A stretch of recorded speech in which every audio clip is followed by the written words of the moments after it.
শোকের আবহের মাঝে মাঝে নির্বাচন নিয়ে নেতাকর্মীদের সাথে মতবিনিময় শুরু করেছেন বিএনপির ভারপ্রাপ্ত চেয়ারম্যান তারেক রহমান। মঙ্গলবার তার 2 নির্বাচনী আসন নিয়ে অঙ্গ সহযোগী সংগঠনের নেতাদের সাথে আলোচনা করেন তিনি। পরে নেতারা জানান, নির্বাচন সুষ্ঠু ও সুন্দর করতে দলের করণীয় নিয়ে দিক নির্দেশনা দিয়েছেন ভারপ্রাপ্ত চেয়ারম্যান। বিস্তারিত জানাচ্ছেন মাহিলা ইসলাম। নির্বাচনের বাকি আর মাত্র 1 মাসেরও কিছু বেশি সময়। 12 ফেব্রুয়ারি ম্যান্ডেট জানাবে ভোটাররা। এই নির্বাচনে প্রথমবারের মতো অংশ নিচ্ছেন তারেক রহমান। প্রতিদ্বন্দ্বিতা করবেন ঢাকা 17 ও বগুড়া 6 আসন থেকে। এদিন বিএনপির গুলশানের রাজনৈতিক কার্যালয়ে ঢাকা 17 আসনের নেতাকর্মীদের সাথে মতবিনিময় করেন দলটির ভারপ্রাপ্ত চেয়ারম্যান তারেক রহমান। ছিলেন মহাসচিব মির্জা ফখরুল ইসলাম আলমগীরও।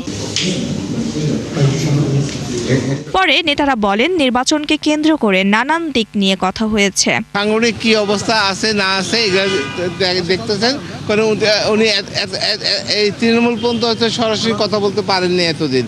এখন যেহেতু উনি সশরীরে আসছেন এখানে উপস্থিত, উনি সরাসরি তৃণমূল দিয়ে। এবং দ্বিতীয় কথা হচ্ছে 22 থেকে যে নির্বাচন প্রচারণা যখন শুরু হয়ে যাবে তখন উনি আর সাংগঠনিক কাজ করার মতো পরিস্থিতি থাকবে না।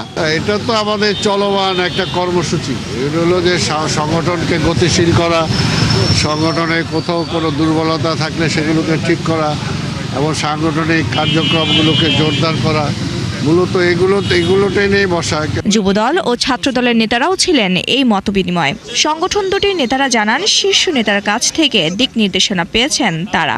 এই নেতাকর্মীরা যে ক্যাম্পেইন করার পরে কি সমস্যাগুলো ভোটাররা বলেছেন সেটির বিষয়ে ভারপ্রাপ্ত চেয়ারম্যান নেতাকর্মীদেরকে নির্দেশনা দিয়েছেন। সামনে যেহেতু নির্বাচনের প্রসঙ্গ তো আসবেই, কিন্তু এটা মূলত সাংগঠনিক একটা মতবিনিময় সভা ছিল। এদিকে সঙ্গীত শিল্পী আসিফ আকবর গুলশানের শোক জানাতে এসে আগামীতে আবারও বিএনপির হয়ে কাজ করার আগ্রহ প্রকাশ করেন। বিএনপি যদি মনে করে যে আমাকে তাদের কাজে লাগবে ডাকবে। মাহিলা ইসলাম, 71, ঢাকা।